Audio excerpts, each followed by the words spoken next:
All that we see or seem is but a dream within a dream. Edgar Allan Poe.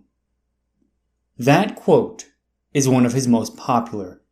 Everything is a dream. There's something about that line that so many people can identify with. It's powerful. But for someone who brought such great stories, culture, and thought to this world, his life wasn't so much a dream as it was a nightmare. One that never ended. A nightmare that was filled with solitude, desperation, loneliness. His only true companion was alcohol. Most of his writing reflects that very nightmare. In visions of the dark night I have dreamed of joy departed, but a waking dream of life and light hath left me broken-hearted. What made him capable of writing such dark stories in poetry? It was his first-hand experience with suffering. When you become a writer, the number one rule is to write what you know. You know what you know, you gotta stick with that. You can't write what you don't know. And Poe's stories are the perfect embodiment of that. The nightmare. Stories of dark impulses, hatred, and every other negative emotion you can imagine. He knew it because he lived it. The Life of Edgar Allan Poe.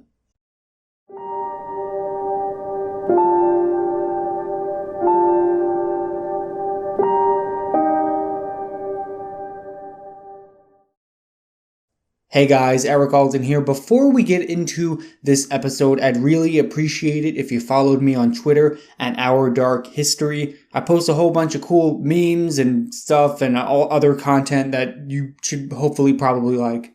So that's twitter.com/OurDarkHistory. Thank you so much, and I hope you enjoy the rest of the show. Edgar Allan Poe was actually born Edgar Poe on January 19th, 1809. The Allan came a little bit later. His parents were actress Elizabeth Poe and actor David Poe Jr. Edgar's family background was actually kind of tragic. He came from a long line of Irish alcoholics and had quite a few family members that were what people of the time called eccentric. That's 1800 speak for mentally ill.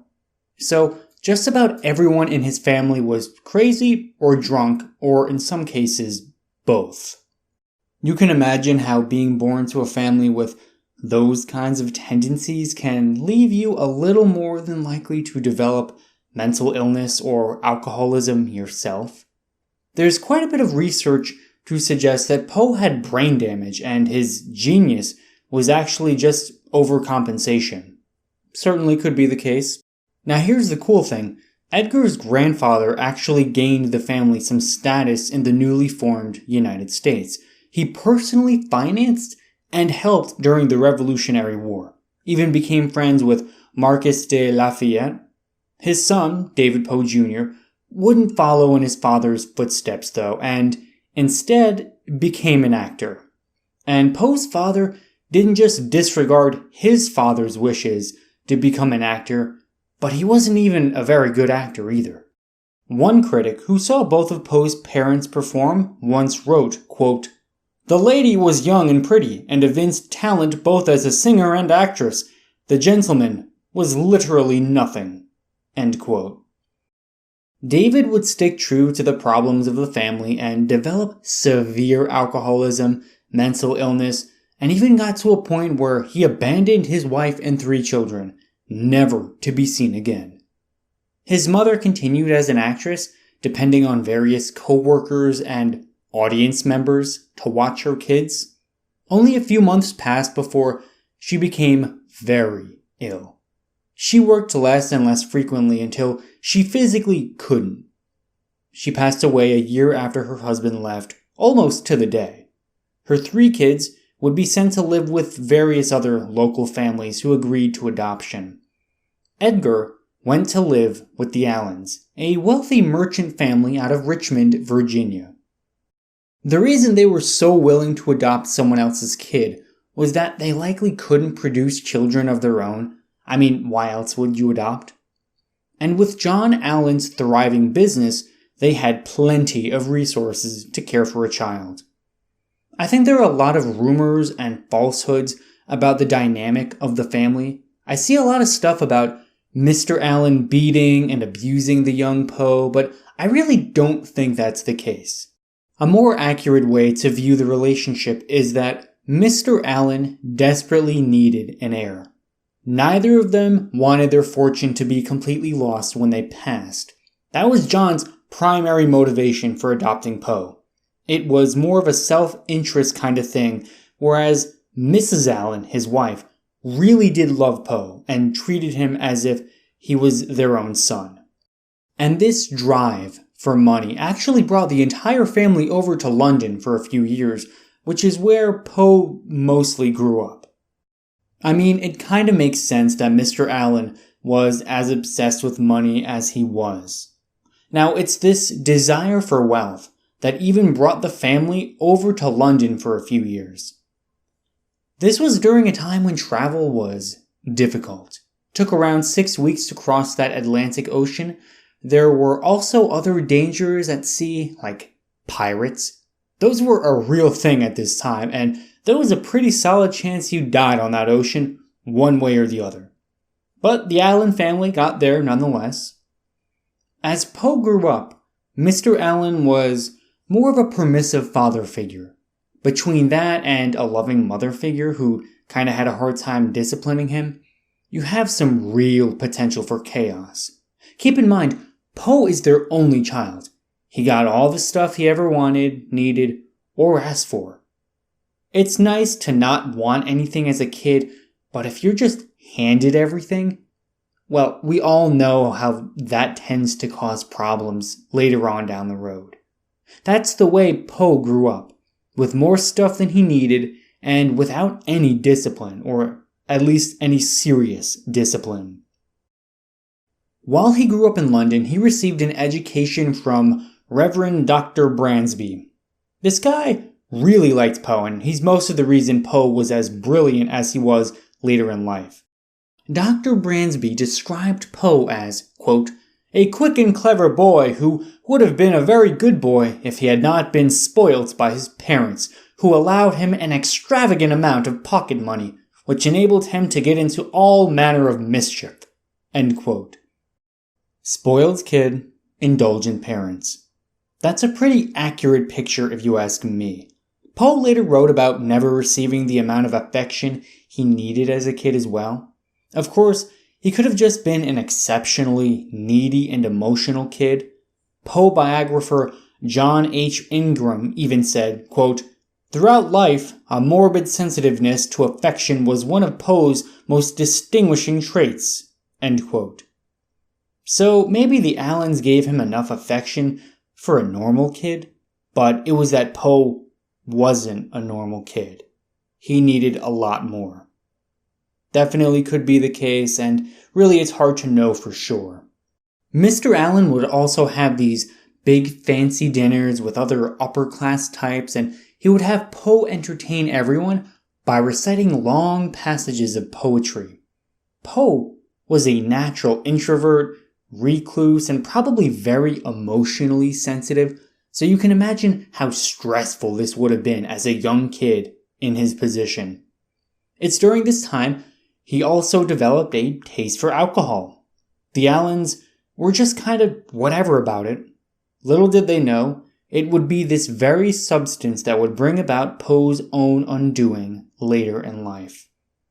I think that gives you a good idea of how his childhood went overall. The Allan family made their way back to Virginia in 1820.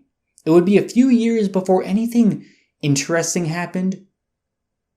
Around late 1823, to be precise, Poe fell in love for the first time at a very young age, 15.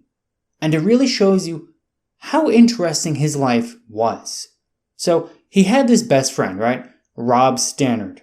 You know how most 15-year-olds today joke to each other about dating your mom and things of that nature?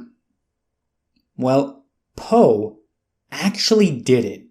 One day, little Robbie took Poe back to his house and Poe fell in love with his mom, and his mom with him. Rob wrote about the experience, quote, "There seems to have been born between them instantly a bond of sympathy, which produced a deep effect upon the boy. She spoke some gracious words of welcome. She was beautiful, and he was in a mood in which a woman's sympathy must have been needed." End quote. There was something about this older woman, motherly essence of this lady that brought the young writer some joy that he was incapable of feeling any other way. He loved her.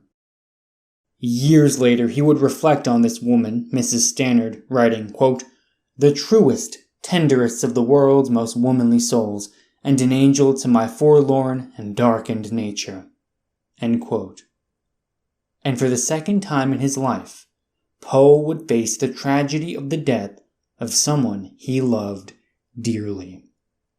Mrs. Stannard became mentally ill and passed away in 1824, gone from his life forever.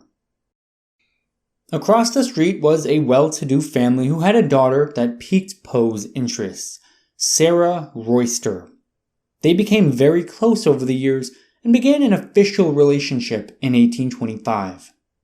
Sarah later wrote about the experience with Poe, quote, "He, Edgar, was a beautiful boy, not very talkative. When he did talk, though, he was pleasant, but his general manner was sad. He was devoted to the first Mrs. Allan, and she to him. We lived opposite to Poe on Fifth. I made his acquaintance so. Our acquaintance was kept up until he left to go to the university." End quote. Ah, childhood sweethearts, adolescent love. And still, as a teenager, he's still fond of this motherly affection he gets from Mrs. Allan. There's something about the tender love of a woman that brought some comfort to his otherwise depressive attitude. But by this point, he was much more fond of Sarah. It's even possible Poe proposed to her. But that's not really confirmed, just kind of a rumor. We don't really know for sure. But knowing Poe, definitely within the realm of possibility. The problem was that Poe was enrolled at the University of Virginia in 1826, so he and Sarah were stuck writing letters to each other, which would have been fine. But Sarah's dad really didn't care for him. He disliked Poe so much that he intercepted Poe's letters to Sarah and destroyed them. Sarah just figured he had lost interest. The relationship was over, for now at least. Sarah's family pressured her to marry another young man from a wealthier family, as you do. And that was that. And this brought Poe a lot of sadness, and he just kind of understood it as a rejection. But despite the sadness of finding out that your childhood sweetheart just went ahead and married someone else behind your back, he was in a new environment now. The University of Virginia. And his time there was interesting. He was there for less than a year, but wow, did he manage to have fun during that time. It's important to understand the kind of environment the University of Virginia offered at this particular time in history. It was young. Very young. So much so that Thomas Jefferson had only started the university 1 year prior to Poe attending. It was founded on very similar principles to the newly formed United States. Freedom, liberty, individuality. Well, that may have been perfectly fine ideals to found a nation on. Maybe not such good ideals to found a college on. Let's just be honest. We all know how college students behave. Maybe you are one, so you can attest to this. And as you would expect, there was a lot of drinking, partying, gambling. There would even be these chaotic riots on campus where it was almost impossible to function. A professor trying to calm one of these things down even got shot and killed once. It was a chaotic environment. This doesn't seem to have bothered Poe even a little bit though. He fit well into the chaos. This is where he would embrace one of his worst vices, gambling. He didn't just do it a lot, he went nuts. In a single semester, he somehow managed to build up $2,500 in debt. Now, to put this into perspective, that's around $68,000 today. So imagine you send your kid off to college, and toward the end of their first semester, they come home and tell you they've built up $68,000 in gambling debt. What the heck? That's more than most people today make a year. And he had no money to pay that debt. So what do you think he did? He went right back to the rich adopted father asking for money. If you want to see a wealthy person upset, you tell them that they have to pay $68,000 for someone else's careless, stupid mistakes. Poe and Mr. Allan already had a rocky relationship, but this may very well have been one of the nails in the coffin. By the end of that second semester, Poe was done with college. Mr. Allan wasn't paying that money, and there was no way he'd be able to pay for everything on his own. This put Poe in a really tight spot. He's not able to stay at university, and going back to Richmond wasn't really an option. The girl he'd been in love with just married someone else. His adopted father kinda hated him for the gambling debt. Poe was out of options. He decided the best thing he could do was just go out and get a job and be on his own. And that's exactly what he did. He traveled to Boston in 1827 and started working various writer jobs, clerk, newspaper writer, jobs that were decent for him but weren't quite enough to fulfill his artistic or financial demands. He may have come from the silver spoon, but that spoon is long gone. He's either going to sink or swim completely on his own merit. And like most spoiled rich kids who had everything handed to them, swimming didn't come easy. He sunk. He sunk fast. And it only took about a month for that to happen. It must have been somewhat shocking, going from this upper class life to not being able to support yourself, even with a lesser normal job. That must have been quite a blow to his ego. Kind of a reality check, too, if you will. His options were limited. The only opportunity he saw at this point was serving in the military, where he signed up under false pretenses, lying about his age. He first served at Fort Independence in Boston Harbor for $5 a month. Not bad, it was an honest living, but it wasn't enough for him. One of Poe's later contemporaries wrote of Poe, quote, "He was a devourer of books, but his great fault was his neglect of and apparent contempt for military duties. His wayward and capricious temper made him at times utterly oblivious or indifferent to the ordinary routine." End quote. Poe couldn't handle military life. He thought he was above it. He was too good for this. His destiny, in his mind, was to become a great writer, and the military was only getting in the way of that. The sad part is that he was doing great. He even got a promotion where his entire paycheck doubled. He was capable of really succeeding here. But when he was about 2 years into it, he made up his mind. He was getting out. He talked to his commanding officer and let him know he'd lied about his age and joined under false pretenses. His commanding officer wouldn't have it. Lieutenant Howard told Poe that the only way he was going to let him resign is if he got a letter from his adopted father, Mr. Allan, allowing him to. This put Poe in quite a pickle. He was still on bad terms with Mr. Allan, but that didn't stop him from shamelessly writing to him, addressing him as father and signing these letters as your affectionate son. Mr. Allan, understandably, didn't respond. He wanted Poe to learn his lessons the hard way. He was done supporting the spoiled rich kid lifestyle. One of the letters Poe wrote to Mr. Allan partially read, quote, "The period of enlistment is 5 years. The prime of my life would be wasted. I shall be driven to more decided measures if you refuse to assist me." End quote. Poe even started writing to Mrs. Allan, trying to convince her to talk to Mr. Allan into letting him get out of this enlistment.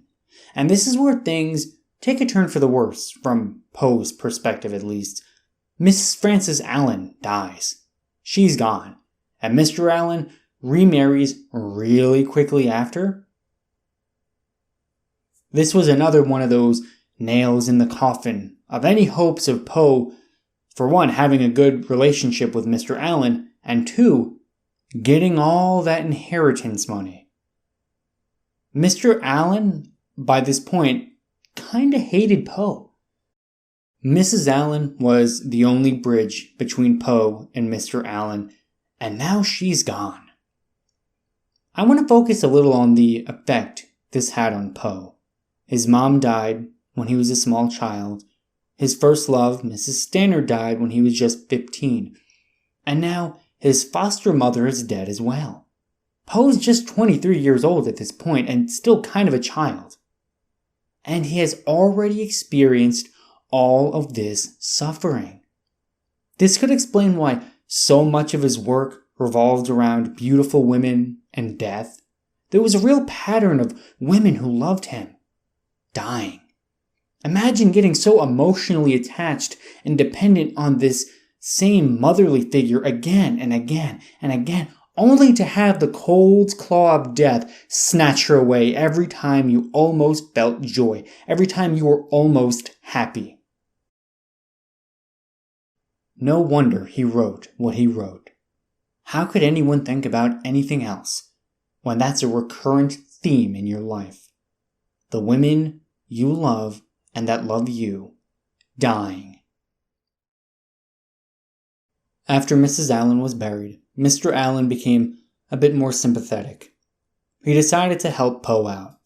He gave him the letter he needed to resign, but with the promise of Poe attending West Point Academy. Again, having this rich upper-class dad really had its benefits. He gets the second chance of a lifetime. He's admitted as a cadet in 1830. A new beginning. And what does he do with this new beginning? You guessed it, he does exactly what he had done before. He was court-martialed for gross neglect of duty and disobedience in following orders. Maybe there was just something about taking orders and living the military life that was especially painful for him, even if it was just in an academy environment. He just couldn't take it, and it's understandable to a degree. You take a sensitive artist type by nature and you drop him into that kind of environment, it almost becomes one of those what do you expect kind of moments. Now, I remember as a kid being put into those required art classes and just going absolutely insane. It's all because I'm not creative. I don't have an original bone in my body. The teacher would tell me to just make anything I wanted. And that meant literally nothing to me. I dreaded that more than I did math and science classes. Those came a lot easier than the creative stuff ever did, and I bet you can probably relate to that too. Being put into an environment where you know you cannot thrive. That's how it was for Poe in these highly disciplined chain of command kind of settings. It just wasn't easy for him. It's too bad too because this is what finished his relationship with Mr. Allan. He was done this time.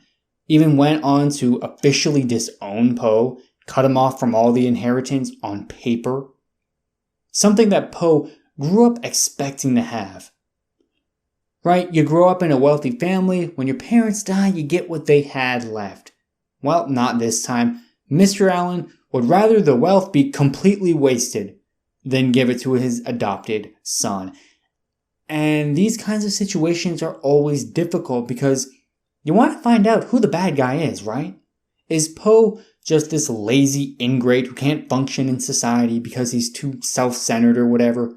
Or was Mr. Allan forcing Poe into an environment where there was no realistic chance he would thrive and succeed? Or did Mr. Allan just not put any effort into teaching his son discipline? It's really tough to tell. I'll let you make up your own mind about that one.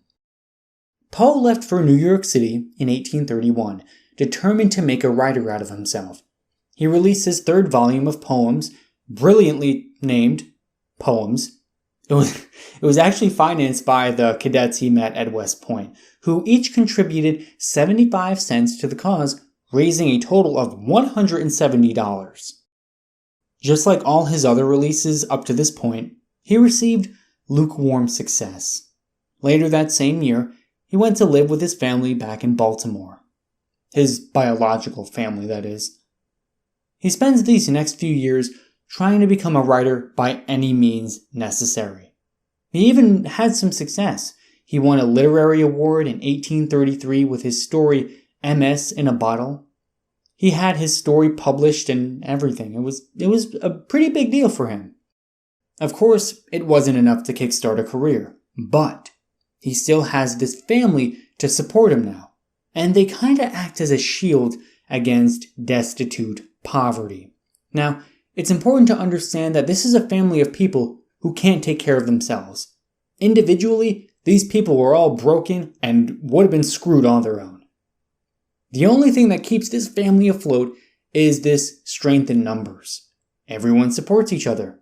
Not a single one of them really has their lives together here. Not to mention, they're still raising a child, Poe's cousin, Virginia Clem. She's about 8 when he moves there, and it's a little creepy considering he would eventually marry this kid. He leaves Skizit a few years before he does that though, but it's just weird. In the meantime, he's hearing about the ill health of Mr. Allan, who he is trying to desperately get on good terms with. Poe knows that if Mr. Allan dies and all his wealth goes to his new wife, Poe is going to be poor and struggle forever, indefinitely. As much as he didn't get along with Mr. Allan, he did not want despair and destitution to characterize the rest of his life. But Mr. Allan was not having any of it. Poe was dead to him. That didn't stop Poe from trying though. He even went to visit Mr. Allan toward the end when he was sick. Poe knocked on the door only to be greeted by Mr. Allan's new wife. She informed him that Mr. Allan was in ill health and could not be seen except by nurses or doctors. Poe, he pushed her aside and rushed toward Mr. Allan's room. Mrs. Allan writes about what happens next. Quote, "As soon as he entered the chamber, Mr. Allan raised his cane, and threatening to strike him if he came within his reach, ordered him out, upon which Poe withdrew, and that was the last time they ever met." End quote. Wow. Just think about that for a moment. Imagine you went to visit your dying father, and when you get there, he threatened to attack you. And that was the last time you ever saw him. What kind of impact would that have on you personally? How would that make you feel? It must have been really emotional, traumatic even. I know they didn't exactly see eye to eye, but this was the man who raised Poe, treated him like a son. And this is the last interaction they ever have. Poe finds his way back to Baltimore, the only place in the world where he's accepted. This is around this time he starts getting close to his cousin, Virginia Clem. Considering how many significant women in his life have died, it could have been a pragmatic move to get involved with someone who is so much younger than he was. It would be hard to blame him. That doesn't really change the fact that A, this is a cousin, and B, it's about a 15-year-old difference between him and this girl. That's a big difference. It's also important to try to get an understanding of Poe's relationship with women in general. By this point, it was common practice to write poetry for or about the women he was involved with. There was something about having this affection that made Poe's world light up. It meant everything to him. But there's a darker psychological aspect to Poe's obsession with women. Coming from the psychoanalytic study of Poe, to him, quote, "These women are never human. They are not warm flesh and blood, loving, hating, or coming late to appointments. They are simply beautiful lay figures around which to hang wreaths of poetical sentiments. He wished to be loved rather than to love." End quote. It wasn't so much being in love that got him going. It was simply getting attention. And to be fair, maybe this is the natural result of having so much death and rejection fill his life, way more than your ordinary person, even during this time. How would you act if you had your mom die in your childhood?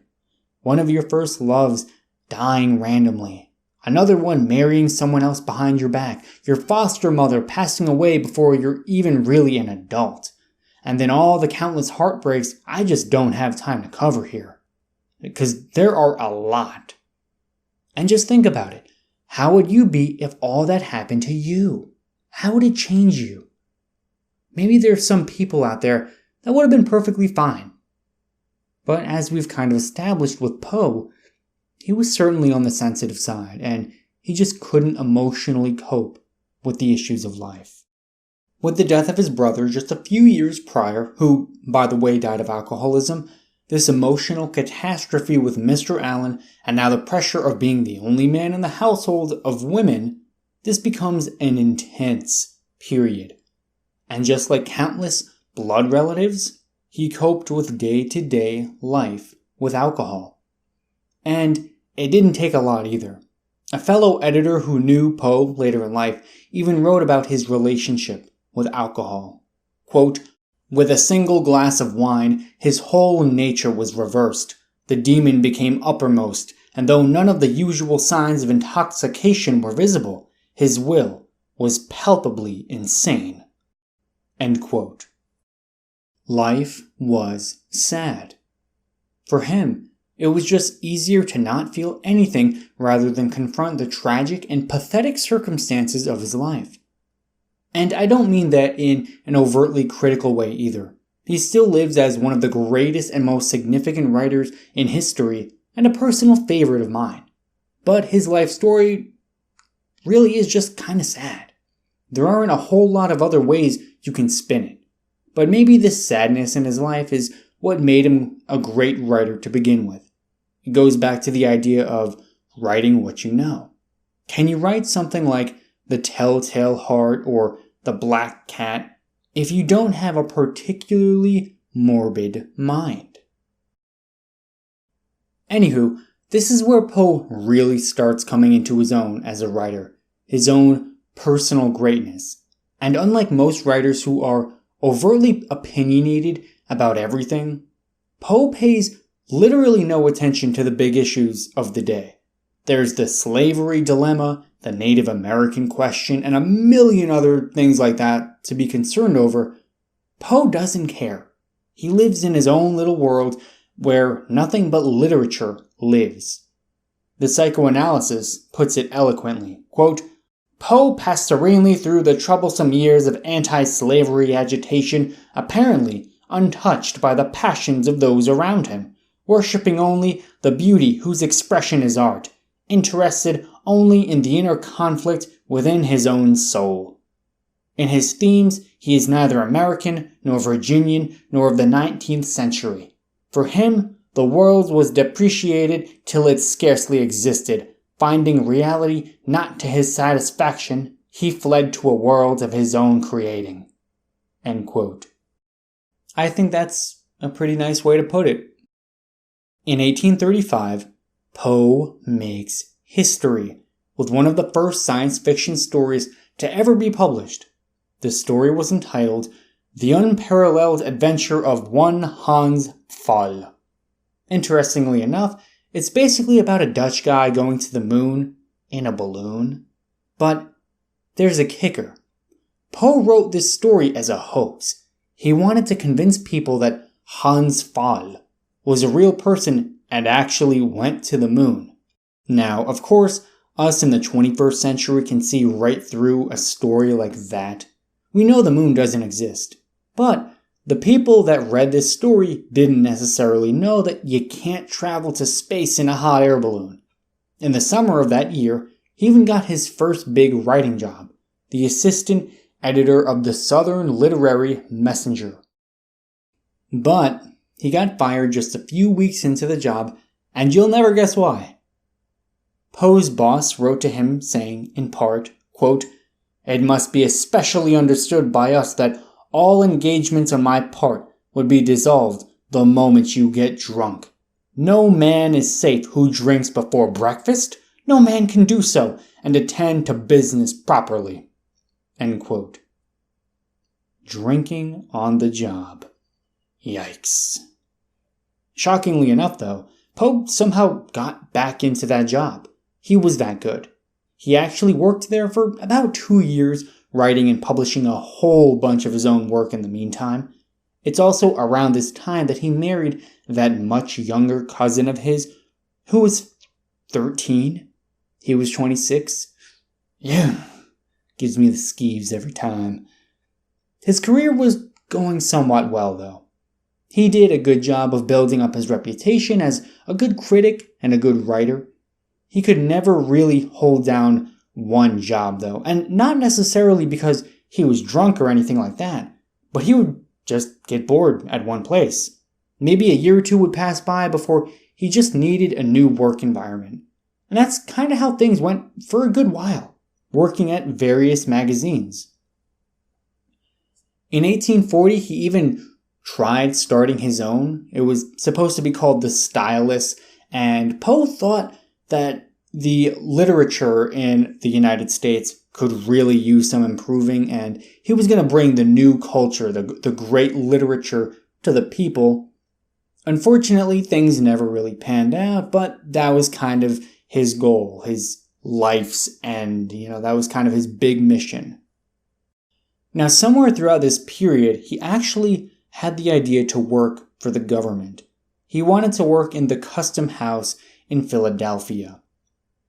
He even went as far to lie about being a member of the Whig Party. Again, he didn't really care about politics, and he saw an opportunity to get a decent job here, working for the government. Even back then it was a cushy gig. So he's like, yeah, definitely, I'm part of this Whig Party. But he didn't show up for the meeting because he was probably drunk. Earlier, I discussed how part of the reason that Poe probably went after Virginia Clem was that she was so much younger than him. There was a good chance that she was supposed to outlive him. That's how it was supposed to happen. That didn't stop her from getting tuberculosis in 1842, though. She never really recovered from that. And seeing all of this unfold, I can't even imagine, after losing so many women, between these motherly figures, lovers, the rejection, the death. After all that, you finally have a wife, she's supposed to live longer than you, and now she's sick. Poe starts drinking even more, and his worst fear is losing her. He finally has, someone to give him this affection that he so desperately needs, and she's going to be gone soon. Now, despite still drinking a lot, that didn't stop him from having a fairly successful career. He still wrote and published and edited and all kinds of things like that. His first big success was publishing The Raven in 1845. This was a massive success for him. He was a household name. This story literally made him kind of like a pseudo-celebrity at the time, or at least as famous as you could be back in those days. And how much did he get paid for this story that everyone fell in love with? $9. Now granted, that's a little bit, that's a decent sum of money today, but it's still, it's like $9. Imagine you release a movie, a blockbuster, and it's this great masterpiece. Everyone in the country loves it, and you get paid $50. Wow, that sucks. I want to briefly discuss an important lesson from Poe's life up until this point, though. Poe had bad relationships with almost everyone around him. Now, particularly in the writing world, he frequently burned bridges.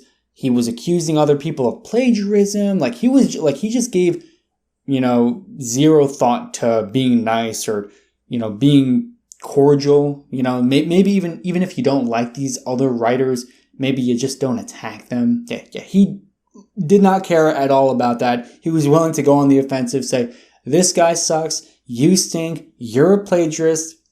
He burnt a lot of bridges. And then on top of that, he was very much self-interested. And I think that's part of the reason he didn't become successful in his lifetime. His writing was great. I mean, he became famous even after he died.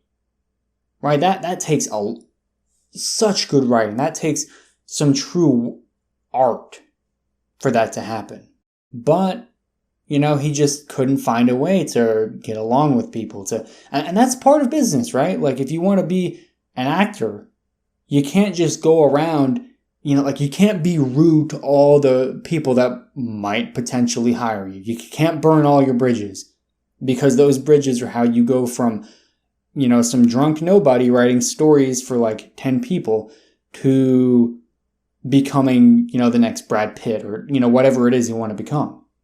And just because The Raven was this massive success, that wasn't going to get Poe a career, right? Again, he only got paid $9 for it.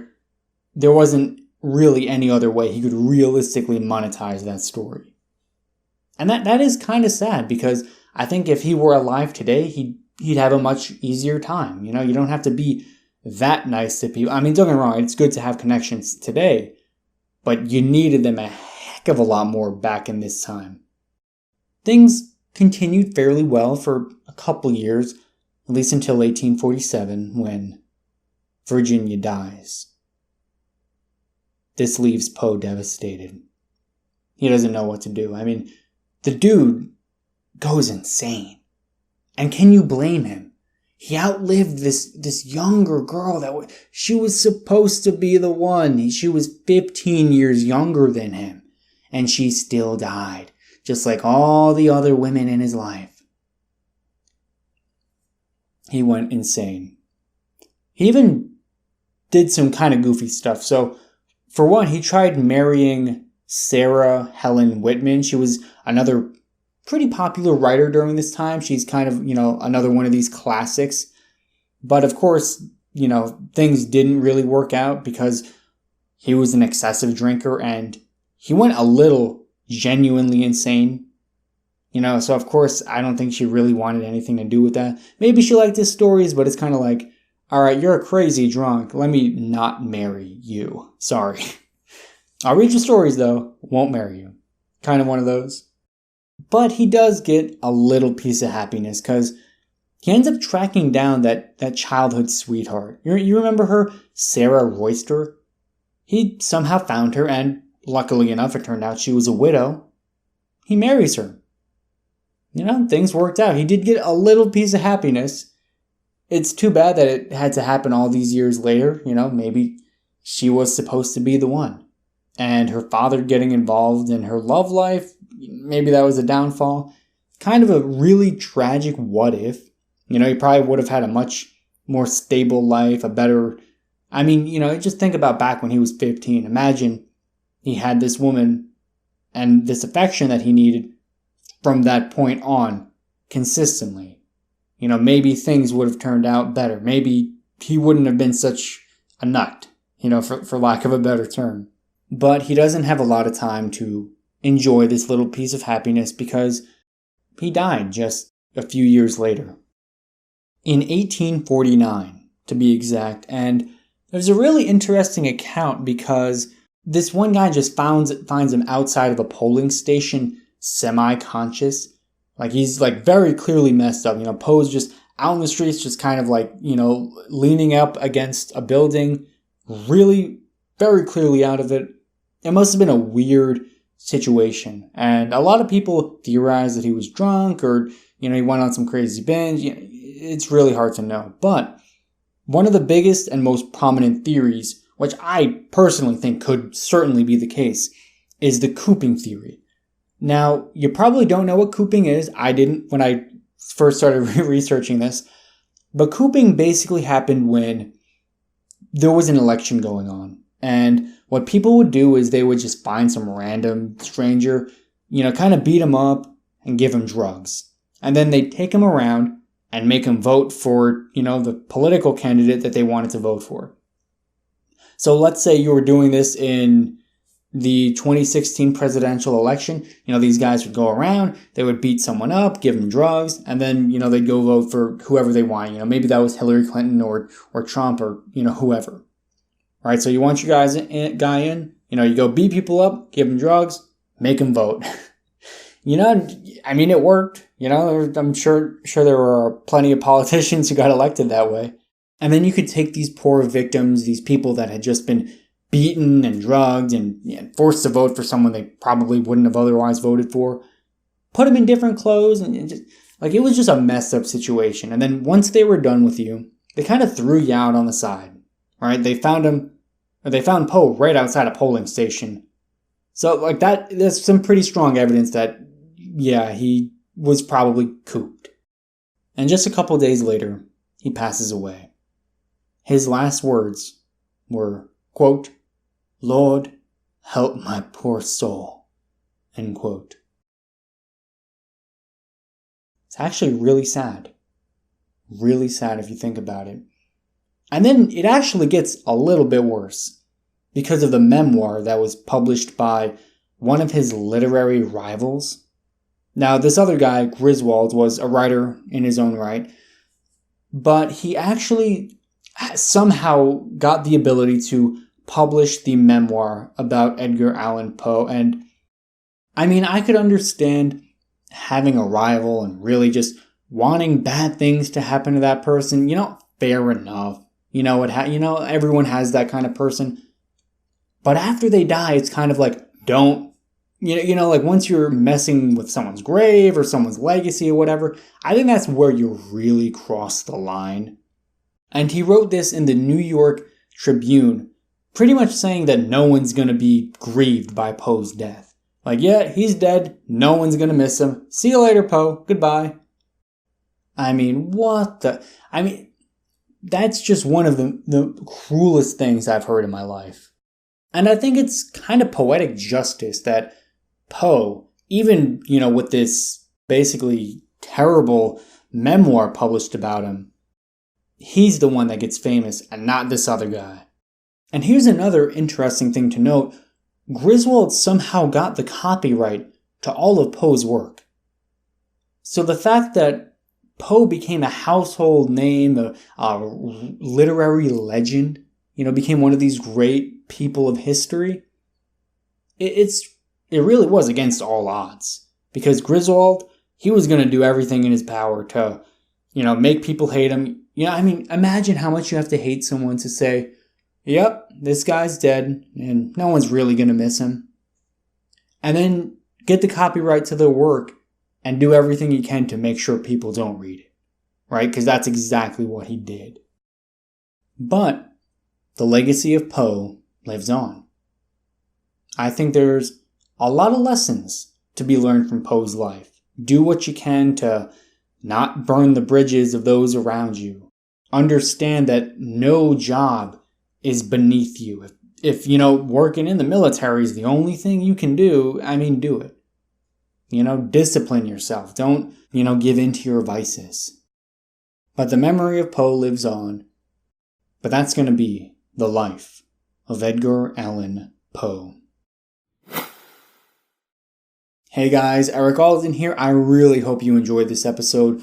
I loved making this. Oh my god, I love Poe, and his life story is so sad, and it's and then you read some of his literature and some of his short stories, it's oh my god, he felt that. So you read a poem by Poe, and it's oh my god, Annabelle Lee resonated with him. It is so wild.